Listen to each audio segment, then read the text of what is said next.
anatómico, como una gran cavidad, también denominada por algunos cavidad abdominopelviana, porque en realidad no hay ningún límite preciso con el cual decir esto es abdomen y esto es pelvis. Vamos a tomarla como en conjunto. Vamos a ver la normalidad y los signos patológicos en general que puede presentar esa cavidad abdominopelviana. ¿Por qué les aclaro esto? Porque una vez que tengamos esta visión panorámica de toda la cavidad, vamos a comenzar a meternos en cada uno de los sistemas o aparatos. Vamos a comenzar con el aparato digestivo, con el tubo digestivo y las glándulas anexas. Vamos a continuar con el aparato urinario, vamos a ver el aparato ginecológico, es decir, todo eso que está metido ahí adentro, pero lo vamos a ir viendo sectorizadamente. Y en el otro módulo, digamos, cuando comencemos a ver la parte de esqueleto, también vamos a referirnos a la columna vertebral como parte integrante de esta cavidad. ¿Por qué comenzamos de esta manera? Porque nosotros tenemos que tener lo siguiente. Si bien didácticamente o pedagógicamente vamos a ir viendo sistema por sistema, aparato por aparato, no podemos perder de vista jamás la integridad, ¿de acuerdo? O la visión global abdominal o abdominopelviana. Todas estas estructuras, ustedes van a ver que están muy ligadas anatómicamente, muy cercanas unas de otras. No siempre el cuadro con el que debuta el paciente, la sintomatología, la clínica, los signos, etcétera, son determinantes de tal o cual sistema. Hay algunos que evidentemente sí, pero otros van a ser compartidos por las distintas posibilidades. Entonces, siempre está bueno tener esa concepción, digamos, de inclusión de todas las estructuras anatómicas que pueden aparecernos en una imagen como normales o con alguna alteración, con alguna patología. Cuando nosotros iniciamos el estudio de nuestra cavidad abdominal, vamos a encontrarnos con esto que está acá. Yo quiero que ustedes, después esto se les va a pasar a la plataforma, como siempre. Vamos a analizar esto que ustedes tienen acá. Acá, todo este escrito que está acá, este relato, es lo que yo les voy a ir comentando, digamos.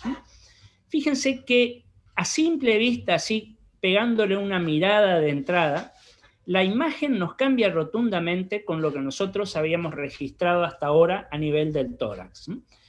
El abdomen se nos suele presentar como un espacio más complejo, con mayor cantidad de elementos y de estructuras que radiológicamente no van a tener quizás una imagen tan determinada al inicio, hablo, como en el caso del tórax. Por eso vamos a ir después particularizando sobre cada sistema o aparato y echando mano a otras metodologías diagnósticas. Ya les adelanto que la ecografía y la tomografía computada son fundamentales para el estudio de este abdomen que ustedes están viendo acá. ¿Qué estamos viendo en esta imagen? ¿Cómo se llama esta radiografía? ¿Cómo vamos a pedir esta radiografía que ustedes tienen acá? Esto es una radiografía directa de abdomen. Recuerden el término. Es muy importante el cómo pedir. Después vamos a ver cómo interpretar. Pero lo primero, el paso inicial siempre es el cómo se pide. ¿Para qué? El lugar donde el paciente vaya a hacerse la imagen les devuelva a ustedes lo que ustedes querían ver. Muchas veces reciben la imagen y van a decir, pero esto no es lo que yo quería. Bueno, sí, perfecto, pero es lo que vos pediste. ¿De acuerdo? Yo creo que esto yo ya les había comentado. Entonces, el primer paso, el paso inicial para comenzar adecuadamente nuestro estudio es el cómo pedir. ¿Qué pido y cuándo lo pido? Esta imagen, yo les dije, radiografía directa de abdomen. También se la puede pedir como radiografía simple de abdomen.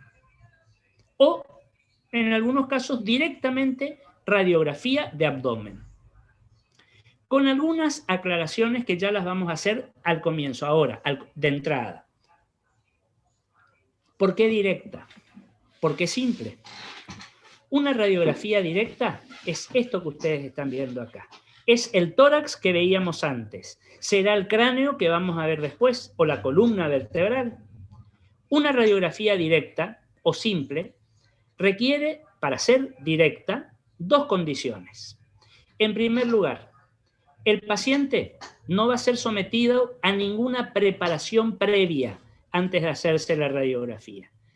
Ustedes le indican, se va al servicio de imágenes y se le hace la radiografía. No necesita ninguna preparación. ¿Qué quiere decir preparación? Lo que vamos a necesitar para otro tipo de estudios, como les voy a explicar enseguida. Una preparación, por ejemplo, puede ser que el paciente esté en ayunas para hacerse la radiografía. Otra preparación puede ser que el paciente tenga que hacer una limpieza intestinal para hacerse la radiografía. Otra preparación podrá ser que tenga que tomar algún medicamento, algún fármaco como para prepararse para la radiografía. Primera condición, el paciente no realiza ninguna preparación previa. Segunda condición para que sea una radiografía directa, no utilizamos medios de contraste. ¿Qué son los medios de contraste? Son sustancias, son fármacos que incorporados al organismo van a modificar las densidades normales de determinados órganos. Y ustedes me preguntarán o me dirán, ¿y para qué queremos eso? Porque fíjense en esta radiografía, por ejemplo, tenemos una serie de órganos parenquimatosos, densos, del aparato digestivo, del aparato urinario, del aparato ginecológico, si fuera una mujer, etcétera, que tienen todos densidades similares. Fíjense que todos son órganos o parenquimatosos, densos, macizos, el hígado, por ejemplo, el páncreas, el riñón, etcétera, o son órganos huecos con contenido. El estómago con contenido gástrico, el colon con materia fecal, la vejiga con orina, la vesícula biliar con bilis. Entonces, esto hace que todos los órganos tengan una densidad de partes blandas, una densidad que va en general dentro de la densidad agua, entre agua y grasa, densidades grises. Y se nos complica para ver determinado órgano en forma individualizada. Cuando nosotros utilizamos medios de contraste, ese órgano o ese sistema que yo quiero ver me aparece realzado, me aparece contrastado, me aparece reforzado. Existen dos tipos de medios de contraste, densos, o sea, los que van a sumar densidad, que van a tener como principios activos al bario o al yodo. Si tienen al bario, sulfato de bario, citrato de bario, no importa, bario, como principio activo, vamos a llamarlos medios de contraste baritados. El otro medio de contraste denso va a ser el yodo, los medios de contraste iodados. ¿Los utilizamos indistintamente? No, tienen sus aplicaciones. ¿Utilizamos la misma vía? Tampoco. Se los utiliza según la vía que corresponda. Si yo les digo medios de contraste baritados, pensemos exclusivamente, podemos decir, en tubo digestivo.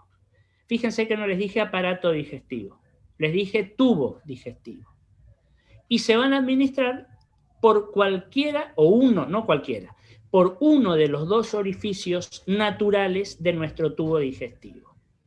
O por vía oral, el paciente va a beber el medio de contraste baritado, o por vía rectal, en forma de enemas de bario o baritados. Vía alta, vía baja. ¿Utilizamos cualquiera de las dos vías? Depende del órgano. Tubo digestivo, consideramos desde la boca hasta el recto, hasta el ano. Ese es el tubo digestivo, sin contar las glándulas anexas. Ni vesícula biliar, ni hígado, ni glándulas salivales, ni páncreas, etc. Hablamos de faringe, esófago, estómago, intestino delgado con sus 3 porciones, duodeno, yeyuno, ileón, y colon. Ese es el tubo digestivo. Dejando de lado el colon, todo el resto lo trabajamos por arriba. Es decir, el paciente va a tomar el medio de contraste varitado. Al colon lo estudiamos de preferencia por vía baja. Vamos a hacer estudios colónicos por enema varitado. Ya lo vamos a ver cuando veamos tubo digestivo o aparato digestivo. Les quiero pintar un pantallazo primero. A estos medios de contraste varitados los podemos combinar, los podemos ensamblar con otro tipo de medio de contraste, que son los medios de contraste negativos o que van a disminuir la radiodensidad. ¿Cuáles son? El aire, el gas. Lo dejamos ahí, lo vamos a ver en detalle cuando veamos tubo digestivo. Por lo tanto, estos estudios del tubo digestivo son los que vamos a denominar estudios por doble contraste, bario y aire, simultáneamente en el mismo estudio. Yo no les voy a decir todavía el nombre de ninguno de esos estudios. Los vamos a conversar cuando nos toque ver aparato digestivo. El otro medio de contraste positivo que suma densidad, les había dicho, el yodo, los medios de contraste iodados. ¿Para qué se usa? Tiene una aplicación mucho más amplia. Aparato urinario, por vía endovenosa, aparato ginecológico, por vía directa, es decir, a través de la vía vaginal, vamos a llegar a contrastar la cavidad uterina, las trompas uterinas, etcétera, ya lo vamos a ver después. Y también, y algo habíamos visto ya en tórax, el medio o los medios de contraste iodado se utilizan para los estudios contrastados vasculares, arteriografías, flebografías, etcétera, etcétera. El iodo, casi en exclusividad, no siempre, casi siempre, se lo administra por vía endovenosa. ¿Por qué les digo casi siempre? Porque vamos a ver que hay excepciones. El aparato ginecológico utiliza iodo, pero no por vía endovenosa, por vía directa, a través de la vía vaginal. No digo contra, pero cuidado, precaución que tenemos que tener con los iodados, las posibles reacciones alérgicas o de hipersensibilidad. Situación que no la vamos a padecer nunca con los medios de contraste varitados. Nosotros podemos darle al paciente que tome o hacerle enemas de bario de la cantidad de bario que necesitemos. El medio de contraste varitado no produce ningún tipo de reacción adversa. El medio de contraste varitado es un medio de contraste de relleno. Rellena una cavidad y después es expulsado con la materia fecal.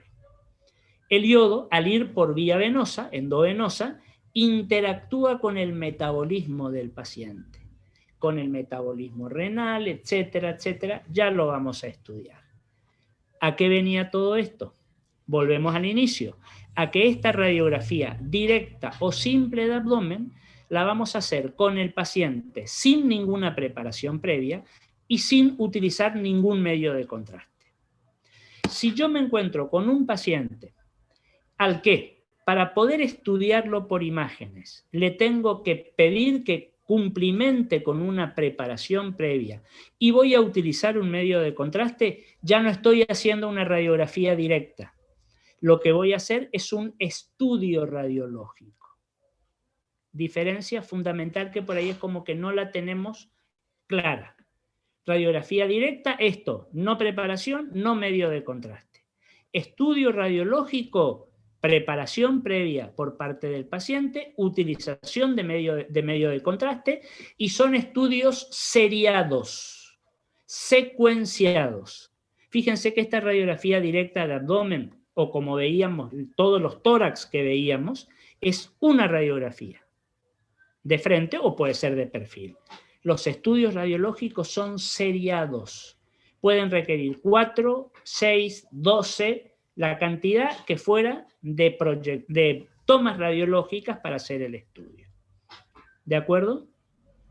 Entonces, lo que nosotros estamos viendo acá es una radiografía directa de abdomen.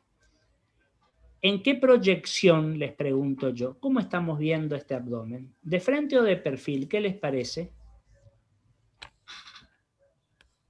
A esta altura podemos determinar esa Póstero cuestión. anterior. No importa Póstero si es anterior. póstero anterior o antero posterior. ¿En qué proyección? ¿De frente? De frente, exactamente. ¿Por qué les digo no importa si es póstero anterior o antero posterior? No estoy desmereciendo con esto. ¿Saben por qué? Porque cuando hablábamos de tórax, ahí sí la incidencia era póstero anterior, ¿se acuerdan? ¿Qué quiere decir incidencia? Para el tórax, al paciente lo penetramos por atrás y el rayo sale por delante. Para el abdomen es una incidencia antero-posterior. Al paciente lo penetramos por delante y el tubo sale por atrás. Perdón, el rayo sale por atrás. Esa es la incidencia. La proyección es de frente. Pero fíjense una cuestión. Habitualmente, cuando hacemos el pedido para el radiólogo, solicito para el paciente fulano radiografía directa de abdomen, no solemos especificar la proyección, si es de frente o si es de perfil. ¿Por qué? Porque el abdomen se radiografía casi exclusivamente de frente. ¿Por qué no de perfil? Porque al ponerlo de perfil al paciente, tenemos el inconveniente de una superposición de muchas estructuras anatómicas densas. Entonces no vemos nada. Es un pegoteo de cosas una sobre otra. En cambio, en el frente es como que vemos cada cosa más en su sitio. Radiografía directa de abdomen. Es de frente. Habitualmente no lo ponemos. Ahora, lo que sí habría que aclarar, y no confundamos por favor, es la posición del paciente. Yo a esta altura quiero que ustedes ya diferencien perfectamente lo que es proyección de lo que es posición. Que por ahí lo tomamos medio como sinónimos. No, no son sinónimos. Proyección es como yo veo la radiografía o al paciente. Lo veo de frente, lo veo de perfil, lo veo en oblicua, esas son proyecciones. Cuando yo digo posición, me refiero a la posición en que va, que va a adoptar el paciente, la postura, la posición para hacerse la radiografía. A nivel del abdomen, tenemos fundamentalmente dos posiciones. Directa de abdomen acostado o en decúbito dorsal y directa de abdomen de pie o en bipedestación. ¿Se va entendiendo hasta acá? Si hay algo que no queda claro, por favor me dicen y lo volvemos a explicar, como hacemos siempre. Si ustedes piden directa de abdomen y no aclaran nada más, está sobreentendido que al paciente lo vamos a acostar boca arriba. Ahora, si ustedes quieren de pie, tienen que aclarar. Radiografía directa de abdomen de pie o en bipedestación o parado, como ustedes quieran. Pero el técnico, el productor de la imagen, tiene que tener donde ustedes pidieron que la radiografía sea hecha de pie. La pregunta que viene a continuación seguramente es ¿por qué acostado o por qué de pie? ¿No sería lo mismo? No, no es lo mismo. Esta que ustedes están viendo acá, que ya la vamos a ir detallando, es una radiografía directa de abdomen con el paciente en decúbito. Decúbito dorsal, boca arriba. ¿Por qué dorsal y no ventral? Porque estando el paciente acostado boca arriba se puede quedar quieto más fácilmente. Tiene mejor apoyo dorsal, el ser humano tiene mejor apoyo dorsal que ventral. Sobre todo en pacientes obesos, en mujeres por las mamas, o en el caso de un paciente pediátrico es más fácil sostenerlo boca arriba y no boca abajo, por un lado. Por otro lado, ustedes lo pueden comprobar cada noche cuando se acuestan a dormir. Cuando nosotros nos acostamos boca arriba, nuestra masa abdominal, nuestro contenido abdominal se distribuye más homogéneamente. Es como que todo el abdomen queda más parejo en cuanto al espesor. ¿Se entiende? Cuando yo me pongo de pie, el contenido abdominal tiende a ir hacia abajo y hacia adelante. Entonces aumento el espacio de penetración y yo necesito para poder penetrar bien al paciente, que el espesor no sea tan importante. Por eso lo pongo boca arriba al paciente. Otro motivo por qué boca arriba. ¿Saben cuál es el punto descentrado del abdomen? ¿Dónde tenemos que entrar, penetrar con el rayo central? En el ombligo del paciente. Entonces yo necesito ver el ombligo del paciente. Es una práctica, la directa de abdomen, en que no nos podemos equivocar el punto descentrado. Es mirarle al paciente donde está el ombligo y ahí entramos. Y tenemos que abarcar la totalidad del abdomen. ¿Qué quiere decir la totalidad? Desde arriba hacia abajo, como les muestro acá en la imagen, todo lo que podamos. Arriba deberíamos incluir el diafragma, las dos curvas diafragmáticas. Abajo deberíamos incluir la sínfisis pubiana. No en todos los casos se consiguen. Fíjense que en este ejemplo que ustedes tienen acá, acá se cortó un pedacito de la cúpula diafragmática derecha, que se acuerdan, veíamos en tórax, es un poco más alta que la izquierda. Y acá abajo no llegamos a incluir la sínfisis, llegamos casi a la sínfisis. ¿Por qué razón? Por el tamaño del paciente, por la altura del paciente. El chasis tiene 43 centímetros de arriba a abajo.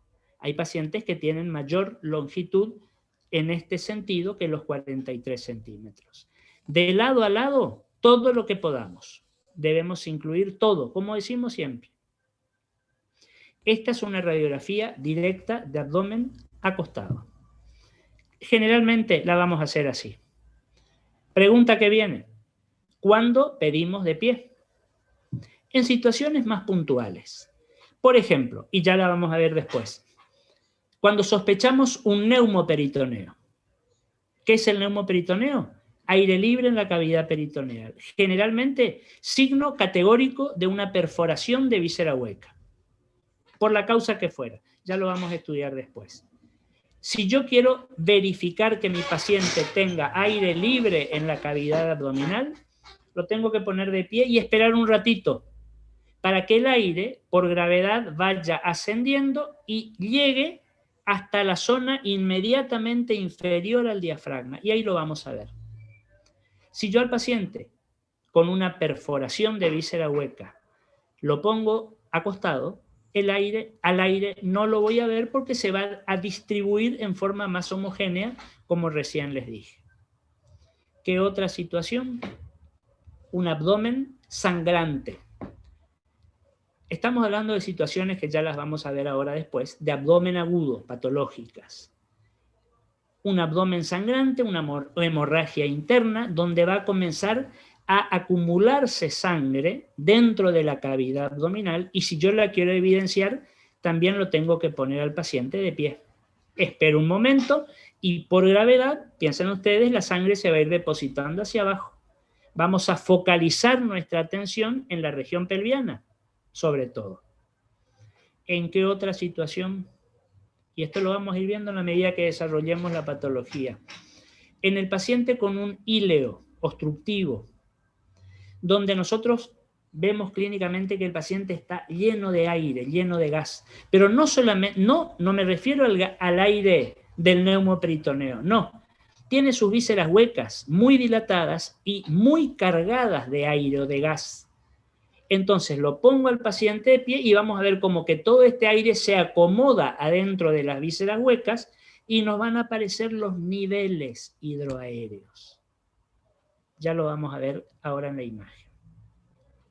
Directa de abdomen de pie, directa de abdomen acostado. Esto que estamos viendo acá es una directa de abdomen con el paciente en decúbito dorsal normal. Acá no hay imágenes patológicas. ¿Qué tenemos que evaluar en esta radiografía? Obviamente, primero tener en cuenta el motivo por el cual pedimos la radiografía.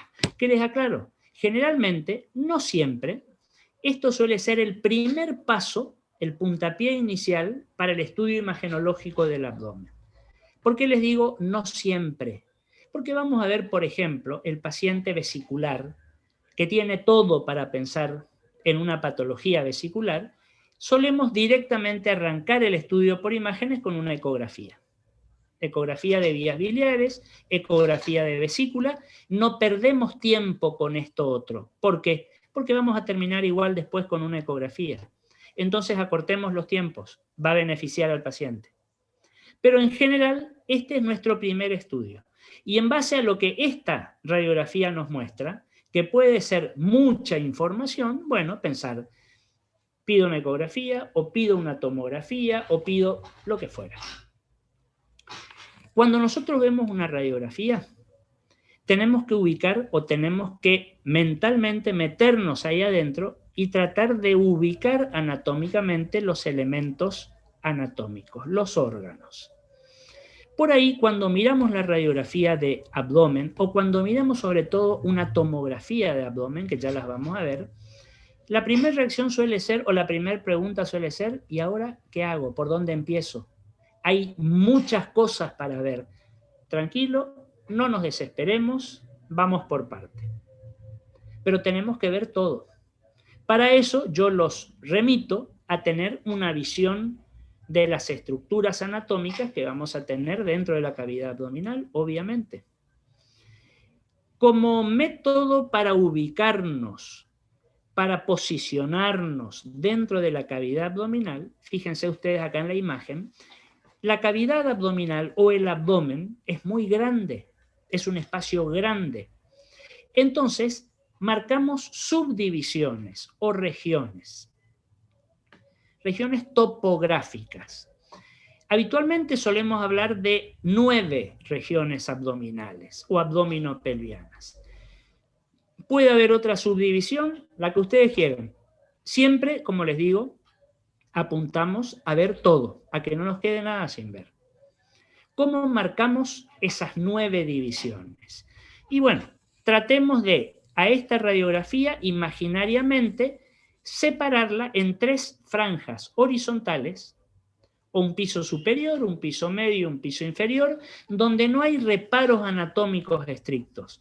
Tomemos la totalidad de la imagen y dividámoslo en 3 sectores, de arriba a abajo. Y lo mismo hacemos de derecha a izquierda. 3 franjas verticales. Una sobre la derecha, otra central, otra en el lado, sobre el lado izquierdo. Por ahí van a encontrar que suelen decir los límites verticales se suelen marcar en las 2 líneas mamilares. ¿Cuáles son las líneas mamilares? Líneas imaginarias que vayan a través o pasen a través de las mamilas, de las tetillas en el varón, de la mama o del pezón en la mujer. Lo van a encontrar. Yo les haría más fácil y tomemos de lado a lado 3 franjas iguales. Tenemos 3 en sentido de arriba a abajo, 3 en sentido de derecha a izquierda, van a totalizar 9 regiones topográficas abdominales. Ustedes todo esto ya conocen seguro, pero necesitamos refrescar todo esto. ¿Cuáles son esas 9 regiones? Si vamos a la región superior, la región central la vamos a llamar epigastrio o región epigástrica. A cada lado, los 2 hipocondrios. El hipocondrio derecho, a la derecha, lógico, el hipocondrio izquierdo sobre el lado izquierdo. Bajamos un piso, franja central. La región media la vamos a llamar región umbilical, obviamente haciendo referencia a la presencia del ombligo en esa región.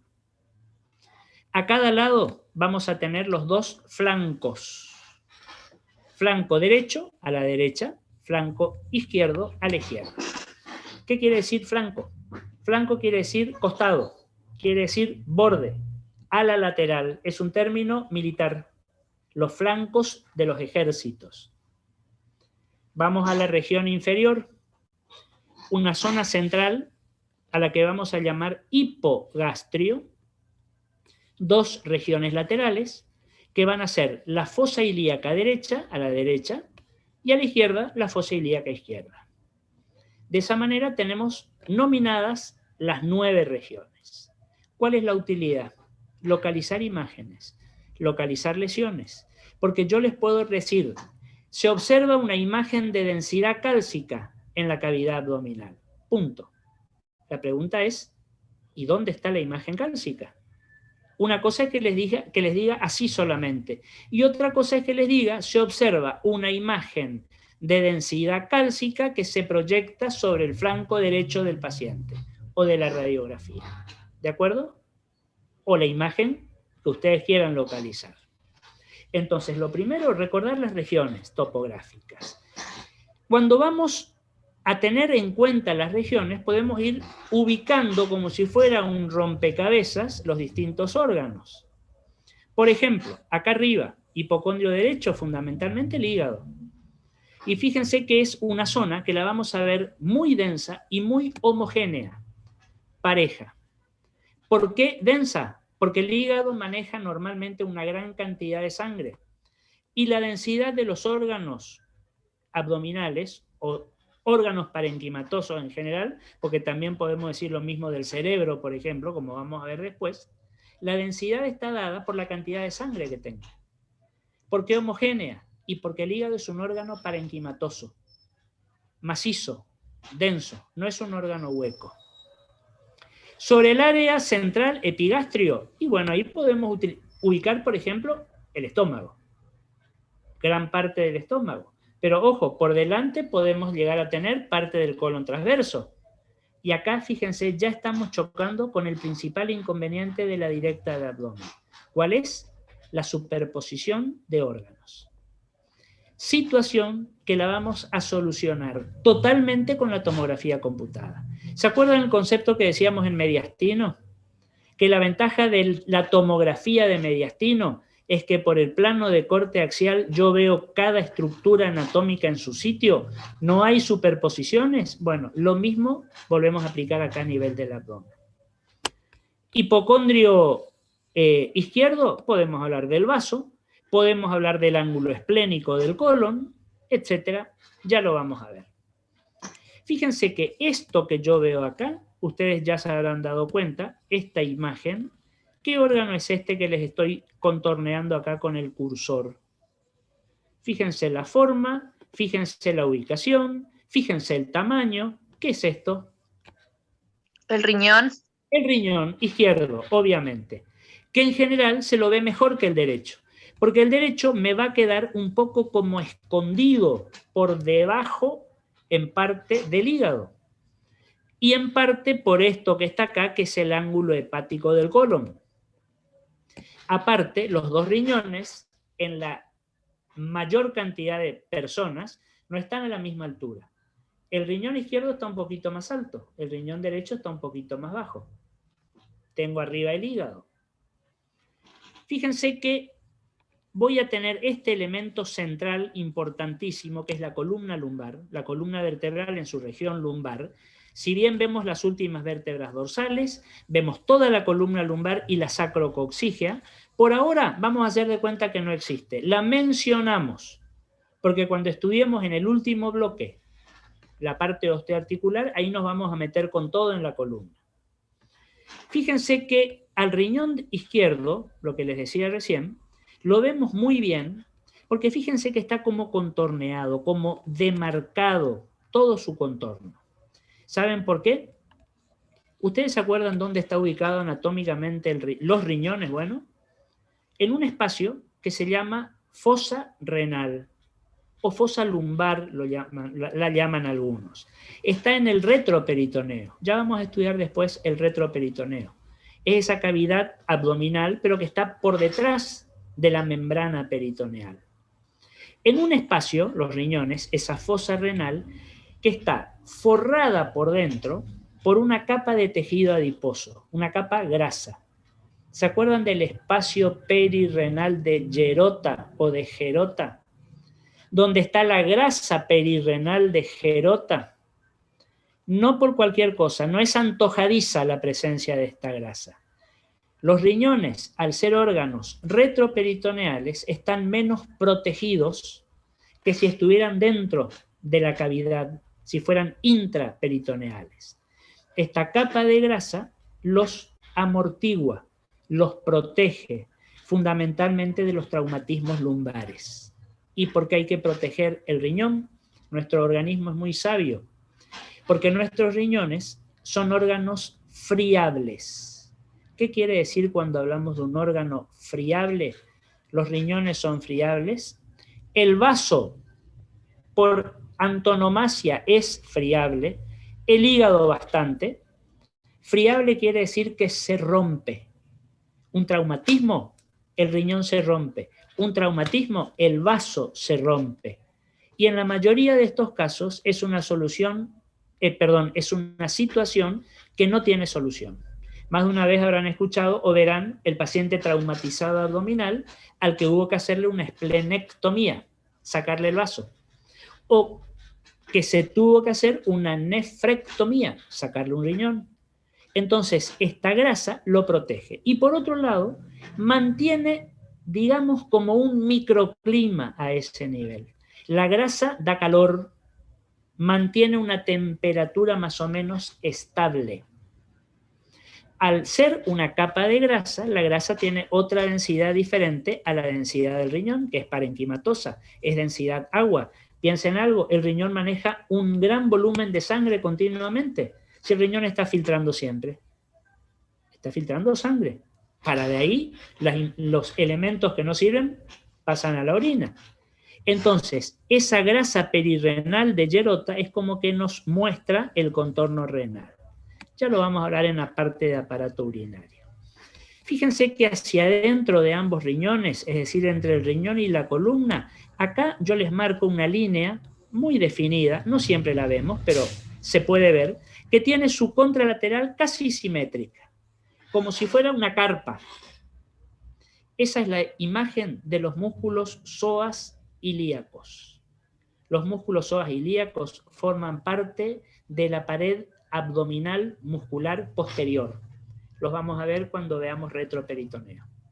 Órganos muy potentes, músculos muy potentes que están cerrando por detrás esta cavidad abdominal. Yo ya les digo algo. Fíjense que este abdomen, con la cantidad de órganos que tiene adentro, fíjense el esqueleto, el sostén óseo que tiene, la columna, nada más. Porque por arriba llegamos a ver las últimas costillas, sí, pero son las costillas falsas, flotantes. No tienen la misma calidad de sujeción que las otras. Por debajo sí, por debajo tenemos la cintura pelviana o la cintura ósea pelviana que nos cierra la cavidad, que junto con el periné va a dar todo ese cierre inferior, etc.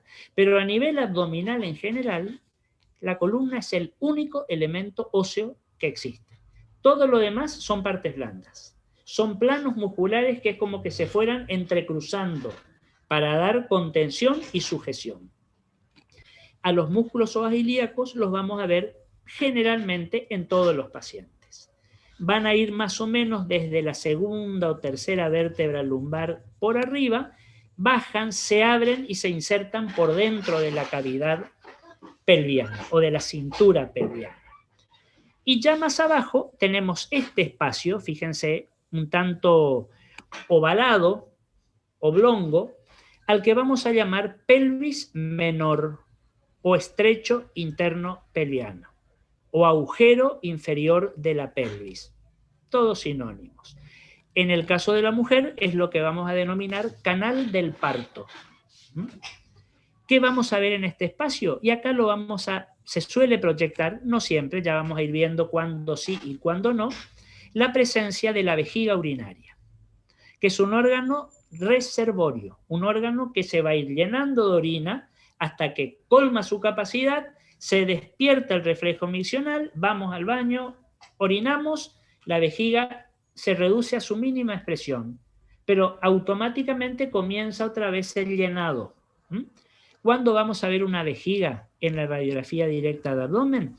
Cuando le hacemos al paciente la radiografía y el paciente está con ganas de orinar. Es decir, cuando tiene su vejiga llena de orina. La orina, líquido, suma densidad. Ya la vamos a ver después. Ahora, si el paciente fue a hacer pis antes de hacerse la radiografía, no vamos a ver la vejiga, porque prácticamente en esa situación no tiene presencia. Y una cuestión que dejé para el final, no porque no sea importante, al contrario. Cuando nosotros tenemos una radiografía directa de abdomen, como esta, por ejemplo, tenemos que prestar especial atención a lo que vamos a llamar el patrón aéreo abdominal. Ustedes ya saben lo que es un patrón radiológicamente hablando. Un conjunto de signos que van a determinar una situación determinada en el paciente. ¿Se acuerdan de los patrones patológicos en tórax? ¿O del patrón normal en tórax? Bueno, nosotros tenemos que evaluar el patrón aéreo abdominal. Es decir, cómo vemos el aire o el gas. Y para estudiar o para analizar este patrón aéreo, yo les suelo decir siempre lo mismo. Tenemos que contestarnos dos preguntas, que son ¿dónde y cuánto? O ¿cuánto y dónde? ¿Qué quiero decir con eso? ¿Cuánto? ¿Cuánto qué? ¿Cuánto aire o cuánto gas tiene el paciente? Ya vamos a ver, no hay volúmenes estrictos de tantos centímetros cúbicos de aire. No, eso es, yo les diría, a simple vista. ¿Tiene una cantidad normal de aire? ¿O lo patológico? Está lleno de aire el paciente. Eso es patológico. Ahí vamos a hablar de un íleo, de un síndrome obstructivo, de un abdomen agudo. Fíjense que no les digo el paciente que tiene poco aire. No es patológico. Sí es patológico que el paciente tenga una cantidad exagerada de aire. Y les digo, ¿de aire o de gas? Solemos tomar indistintamente los términos. Vale. ¿Cuál es la diferencia? Aire es todo lo que entra por arriba. Piensen algo. Nosotros cuando comemos, cuando deglutimos, ya sean sólidos o líquidos, tragamos aire. Nosotros cuando hablamos, tragamos aire. Nosotros cuando respiramos, tragamos aire. Todo aire que entra por arriba, por vía oral, es aire. El otro tipo de imagen radiolúcida que llamamos gas es lo que vamos a encontrar en colon. Ese gas del colon no entró por vía aérea, es producto de la fermentación digestiva. Es la presencia de gas en colon, que después se irán eliminando. Recuerden, parámetro de funcionamiento normal de nuestro tubo digestivo es la eliminación de gases y de materia fecal. Un paciente que no elimina gases y no elimina materia fecal no es normal. ¿Cuál suele ser el parámetro muchas veces para darle el alta a un paciente que está operado, abdominal o lo que fuera? Que comience a eliminar gases y materia fecal. Se restituyó el peristaltismo digestivo, se restituyó el tránsito intestinal. Listo, está normal. Esa es la diferencia entre aire, lo que va por arriba, gas. ¿Dónde vemos aire?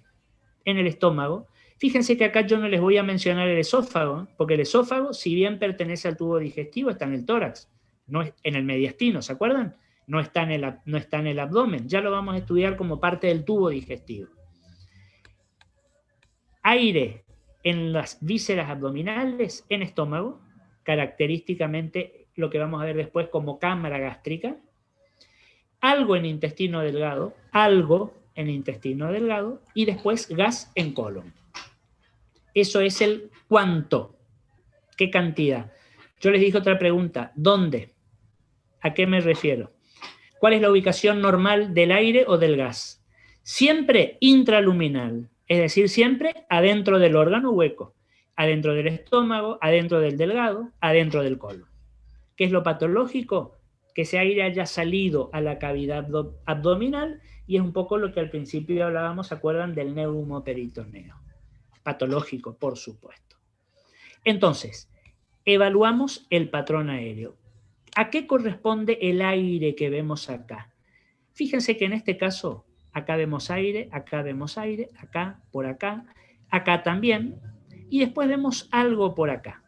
Todo esto es gas colónico. Por la localización, ¿se acuerdan? Colon ascendente, transverso, descendente, sigmoide. Y por la forma, fíjense, acá vemos muy bien, como si fueran bochas de aire o de gas. ¿Por qué? Y acuérdense de la anatomía del colon. El colon tiene austraciones, ¿se acuerdan? Tiene como fragmentaciones normales, anatómicas, fisiológicas. Entonces, el colon de este paciente tiene esta cantidad de aire. con una característica. Yo tengo un paciente, le hago una radiografía directa al abdomen a las 8 de la mañana y me encuentro con una imagen. Le hago otra radiografía directa al abdomen, misma técnica, mismo paciente, a las 12 del mediodía y me encuentro con otro patrón aéreo. Le hago otra a las 6 de la tarde, otra a las 12 de la noche y el patrón aéreo, algunos llaman el mapa aéreo, es cambiante, es versátil, va cambiando. Sencilla la explicación. Nuestro tubo digestivo tiene peristaltismo. Entonces, el peristaltismo, que siempre tiene que seguir un sentido propulsivo, ¿qué quiere decir propulsivo? De la boca al recto, va empujando el contenido, ya sea líquido, semisólido, sólido de materia fecal y el aire o el gas que va habiendo. Se va desplazando. Eso es normal. Nuestro tubo digestivo es dinámico, continuamente. Siempre está en movimiento propulsivo, de boca a recto. Cuando este movimiento propulsión se altera, se invierte, vamos a tener movimientos retropropulsivos, que son patológicos. Ustedes se imaginarán cuál es el ejemplo más característico: el vómito, el reflujo, porque el contenido que fuera, en lugar de seguir su viaje por alguna alteración, ya se verá cuál, en lugar de seguir, sube y se elimina por vía oral. Eso es patológico. Es un movimiento retropropulsivo. En este caso, un patrón aéreo normal. Fíjense que acá prácticamente no vemos aire en el estómago. Casi no vemos. ¿Es patológico? No, no, no. La radiografía se hizo en un momento en que el paciente no tenía prácticamente aire en el estómago. No comió nada recién, no estuvo hablando, no hay aire en el estómago. A ver, tengo algo en el chat.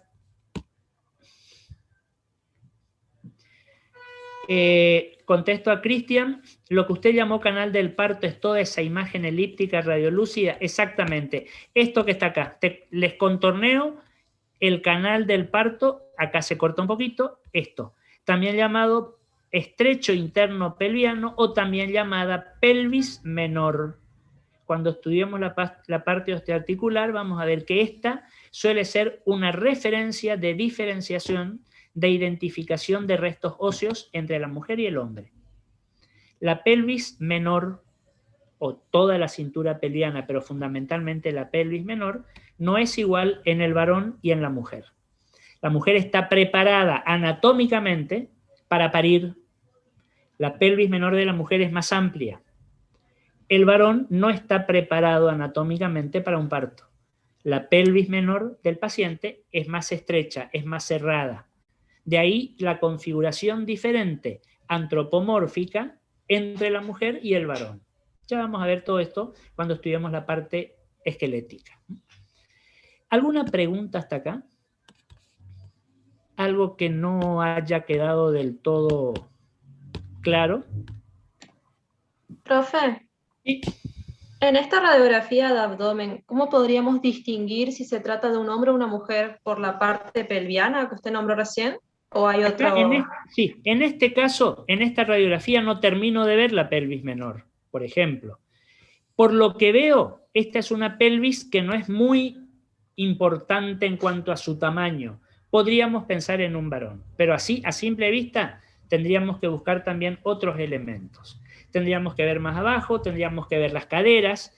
Ya vamos a estudiar en la parte osteoarticular que hay diferencia anatómica y morfológica entre ambas caderas femeninas y ambas caderas masculinas, por ejemplo. Tendríamos que tener otros parámetros anatómicos. Profe, Sí. y por ejemplo, si a simple vista sí podemos ubicar si la radiografía fue hecha en pie o en decúbito. Sí, se puede. Esta fue una radiografía hecha con el paciente acostado. ¿Por qué? Porque el aire o el gas que veo no presenta niveles. Son imágenes, fíjense, como redondeadas, pero en toda esta zona donde tengo gas o esta pequeña colección de aire o de gas que hay por acá, no tengo ningún nivel. ¿Qué es un nivel? Acuérdense cuando veíamos el nivel hidroaéreo a nivel del tórax. Una línea perfectamente demarcada, recta, horizontal, con densidad agua por abajo, densidad aire por arriba. Acá no tengo. Ya vamos a ver ahora las directas de abdomen de pie y van a notar enseguida la diferencia. Ahora, yo les presenté esta imagen como una radiografía directa de abdomen de un paciente normal. Y fíjense, esta que les muestro acá también es una radiografía directa de abdomen normal. ¿Son iguales? Esta, fíjense, y les pongo un segundito lo anterior para que comparen. Comparen con esta. ¿Son iguales? No son iguales. No, por lo que yo les decía recién, esa versatilidad en la forma en que puede aparecer el patrón aéreo. Esta corresponde a una mujer. Acá sí me juego. Fíjense la pelvis menor. Comparen el aspecto de esta pelvis menor con la que veíamos recién. Esta es una pelvis más cerrada, como si fuera más aplastada. Corresponde a un varón. Esta otra, sin embargo, fíjense, mucho más redondeada, más amplia. ¿Por qué? Porque seguramente será una mujer. Y la mujer anatómicamente, antropomórficamente, está preparada como para pasar un parto. Ahora, aparte de eso, ¿a qué les digo la diferencia? ¿Por qué les digo la diferencia? Fíjense el patrón aéreo. Es diferente al anterior. Acá yo tengo un poco de gas por acá veo otra burbuja de gas, por acá veo otra, acá veo una chiquita. Fíjense que en general todo esto que vemos es gas colónico. El colon es un órgano que entre sus funciones está justamente la producción de gas por la fermentación, directamente relacionado a la ingesta o al tipo de ingesta o qué ingirió el paciente. Cuando me refiero a la ingesta me refiero a los alimentos sólidos. Porque ustedes me dirán, sí, pero si un paciente se toma una botella de gaseosa, va a estar lleno de aire, de gas. Sí, pero ¿dónde va a estar lleno? El aire o el gas que nosotros ingerimos al tomar 2 vasos de gaseosa no va más allá del píloro, perdón, no va más allá del ángulo de Treitz entre el duodeno y el yeyuno. No avanza. ¿Por qué? Porque ese gas lo eructamos. Típico del tomar una bebida con gas. El gas que hay en el colon es gas propio, producido en el colon. Y va a depender de la dieta del paciente. Hay alimentos que generan mayor producción de gas, lógicamente. Entonces, fíjense, acá confirmo eso que yo les decía recién, esa versatilidad en el aspecto del patrón o del mapa aéreo. Y una cuestión más, y con esto ya vamos a nuestro intervalo. Fíjense acá sobre la zona del flanco derecho, esta zona específicamente. Si miramos un poco en detalle, acá también lo vemos, dentro de este flanco izquierdo, no es caprichosa la ubicación, vemos imágenes como heterogéneas. Fíjense acá, es decir, como entre radiodensas y radiolúcidas, como si fueran pequeños puntitos o pequeñas zonas más radiodensas y más radiolúcidas. Esto corresponde a la imagen radiológica de la materia fecal. Esto que tenemos acá, ángulo hepático, colon ascendente. Esto que tenemos acá, colon descendente. Cuando la materia fecal ya va tomando una consistencia de materia fecal, porque en el intestino delgado es líquido intestinal, es jugo intestinal. Recién la materia fecal va solidificándose una vez que pasó al colon, porque recuerden que la función metabólica del colon es absorción de líquido, de agua. Por eso la materia fecal normalmente se desprende con una consistencia propia de la materia fecal, salvo que el paciente tenga alguna patología. Diarrea, constipación. ¿De acuerdo? Diarrea, no colitis. No empleemos ese término porque pensamos que diarrea no queda bien. No, no, no. Lo que nosotros por ahí solemos decir colitis es diarrea. Si yo digo colitis, estoy diciendo inflamación del colon. ¿De acuerdo? Y no siempre una colitis significa una diarrea, porque el paciente puede tener su colon inflamado y no tener diarrea.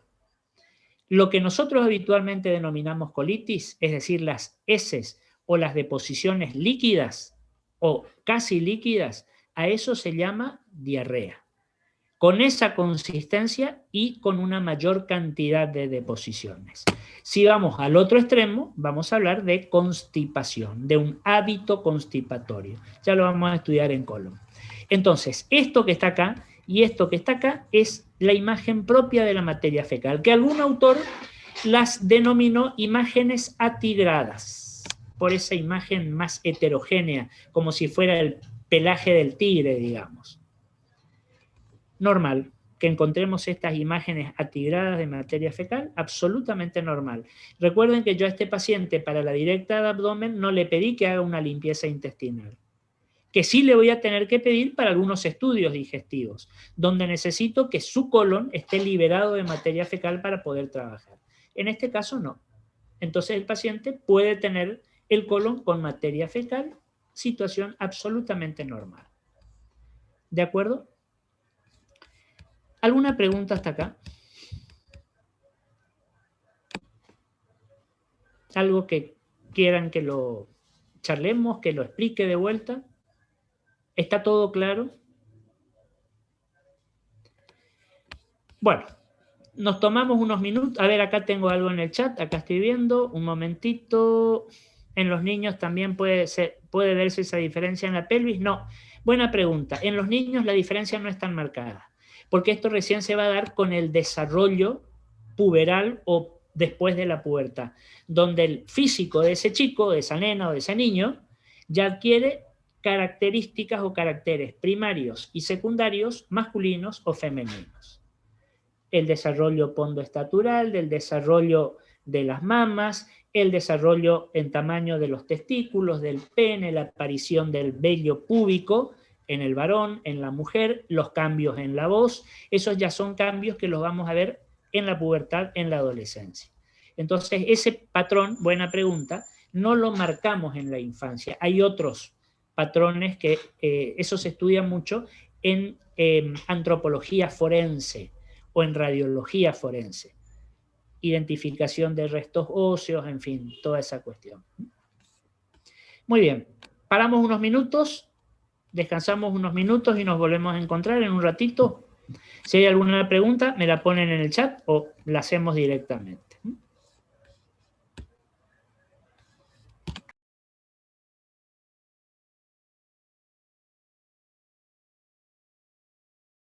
Contamos para poder analizar desde la imagen, por supuesto, a el abdomen.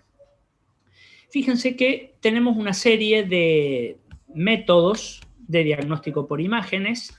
Como solemos decir, esta es una lista, un menú que tenemos a nuestra disposición.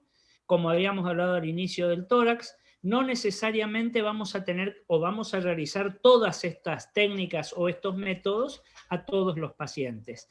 Nosotros los presentamos e iremos viendo, mejor dicho, con el desarrollo de nuestros estudios, de la patología fundamentalmente, cuál es el estudio adecuado para cuál paciente, en qué momento. Y acá vuelvo otra vez a una pregunta que por ahí suele ser reiterada. ¿Cuál es el mejor método? Y no hay un mejor método. El mejor método es el que corresponde a un paciente determinado, en un momento determinado y con una patología determinada. Eso es lo que nosotros tenemos que tener en cuenta. Las técnicas con las que contamos, en primer lugar, las radiografías simples o directas, que es un poco en lo que hoy nos metimos. Ya vamos a ver, mañana vamos a continuar con esto, las distintas posibilidades, abdomen acostado, abdomen de pie, y las imágenes que nos van a mostrar dentro de lo normal y dentro de lo patológico. Primero, entonces, las radiografías simples o directas, esa directa de abdomen, sin preparación previa del paciente, sin administración de medio de contraste. Después vamos a tener, acá yo corregiría esta cuestión, exámenes con contraste en los distintos sistemas o aparatos. En el tubo digestivo o en el aparato digestivo, que va a ser lo primero que vamos a ver cuando particularicemos estas cuestiones. También serán para el aparato urinario, también será para el aparato ginecológico, etc. Para los distintos sistemas o aparatos que van a estar ubicados anatómicamente, inmersos en el abdomen. Contamos con estudios angiográficos, con medio de contraste iodado, fundamentalmente, ustedes ya lo conocen, para estudiar vasculatura, para estudiar arterias, para estudiar venas, para patologías abdominales que pueden ser muy significativas, un aneurisma de aorta abdominal, por ejemplo. Vamos a tener estudios de medicina nuclear, también llamados estudios de cámara gamma o también llamados estudios radioisotópicos, con la utilización de este método para situaciones puntuales, administrando al paciente radiofármacos, tecnesio 99, etcétera, etcétera, ya lo vamos a ir viendo. Y estos dos últimos métodos que están por acá, que los dejé un poco para el final, porque son fundamentales, que son los ultrasonidos, es decir, los estudios ecográficos, a nivel abdominal sumamente útiles, en algunas cuestiones en particular, estudios, métodos de elección. Habíamos mencionado hoy vesícula biliar, vías biliares, y algo que es, yo les diría, más todavía excluyente, todo lo que es imagenología ginecológica. Y dentro de la imagenología ginecológica, particularmente lo que es la imagenología de la gestación o del embarazo. Los ultrasonidos en una mujer gestante son el único estudio que está específicamente indicado y comprobado que no tiene ninguna acción deletérea hacia el producto de la concepción, hacia ese feto o hacia ese embrión. Si yo les digo, pensemos en de qué manera estudiamos por imágenes a una mujer embarazada, bueno, seguro que lo primero que nos viene a la cabeza es ecografía. Las ecografías de la gestación las vamos a mencionar, y en la última parte del cursado, allá sobre noviembre ya, tenemos todo un módulo, un pequeño módulo dentro de esa última parte que tiene que ver con estudios ecográficos, con la ecografía de las pequeñas partes, pequeñas por su volumen, pero también pequeña por su consistencia ecográfica. Ya las vamos a estudiar. Ahí vamos a ver ecografía musculoesquelética, ecografía prostática, ecografía testicular, ecografía tiroidea, ecografía de la gestación. Ahí vamos a referirnos exclusivamente a ultrasonidos. Muy importante para la parte de abdomen. Y finalmente, con esto estamos cerrando, la tomografía axial computada. Estudio importantísimo, prevalente para la cavidad abdominal.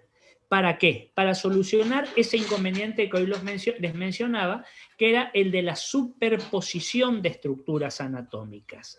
Al hacer una tomografía axial computada, obviamente con cortes en el plano axial horizontal, cada elemento anatómico lo ubicamos en su espacio anatómico, evitamos la superposición, sabiendo, como ya habíamos dicho, que en cada corte tomográfico vamos a ver lo que hay anatómicamente a ese nivel. Y hay órganos donde la tomografía axial computada es determinante. Ejemplo, el páncreas, por ejemplo. Para la patología pancreática es fundamental y de primera intención la tomografía computada. Fíjense que acá, en toda la parte de patología abdominal, nosotros vamos a ver que hay alteraciones, entre comillas, de ese algoritmo diagnóstico que hablamos. ¿Cómo ustedes me podrán pensar, cómo me dice que de entrada una tomografía computada de páncreas? Y los otros métodos menos invasivos, más fáciles de realizar, etcétera. Sí, pero cuando hablamos de páncreas, puntualmente les puse ese ejemplo, en general o prevalentemente hablamos de una pancreatitis aguda, patología en la que yo, médico, no puedo perder tiempo. ¿Y qué significa perder tiempo? Pedir una directa, ver qué me da la directa, pido otra cosa, qué me da otra cosa, pido otra cosa. ¿Por qué? Porque ahí estoy dándole ventaja a la enfermedad. Y una pancreatitis aguda me puede costar la vida del paciente. E igual, si quiero tener imágenes que sean determinantes de esta patología, voy a tener que ir a la tomografía. Entonces, ¿por qué voy a dilatar la cuestión? Si yo de entrada ya puedo hacer una tomografía y tengo el diagnóstico imagenológico, sumado a la clínica, sumado a las pruebas de laboratorio, de que el paciente tiene una pancreatitis aguda y actuar en consecuencia. Si me duermo, si me demoro, el paciente se me puede morir. Entonces, este es el menú. Esta es la lista de métodos de diagnóstico por imágenes que vamos a ir manejando en toda esta cavidad abdominal y los distintos sistemas y aparatos. ¿Alguna pregunta? vamos a llegar hasta acá, porque lo que tendríamos que ver a continuación es la semiología radiológica abdominal. Y estamos con el tiempo ya casi sobre la hora, no quiero hablar y después tener que cortar para seguir mañana. Así que mañana vamos a arrancar con la semiología imagenológica abdominal, por supuesto. Hoy hablamos un poco de la semiología normal, los signos normales, el aire, dónde, cuánto, las distintas regiones, los psoas, etc. Bueno, mañana ya vamos a comenzar con la semiología de la patología. De las patologías en general, dijimos, de la cavidad abdominopelviana. No vamos a particularizar ni en lo digestivo, ni en lo urinario, ni en lo ginecológico, ni en lo osteoarticular, sino vamos a hablar de las patologías de esta gran cavidad abdominopelviana, como dijimos al principio. ¿Alguna pregunta? ¿Algo que quieran que aclare, que explique o lo que fuera? ¿Se entendió claro? Me interesa que toda esta parte se vaya comprendiendo bien para ir pudiendo profundizar más en toda la imagenología del abdomen, que es bastante amplia. ¿Nos vemos mañana entonces? Mañana A las 17. Gracias, doctor. Gracias, Muy bien. Gracias, doctor. Mañana nos vemos. Hasta Gracias. mañana, que sigan bien. Hasta luego. Hasta luego. Hasta luego, profe.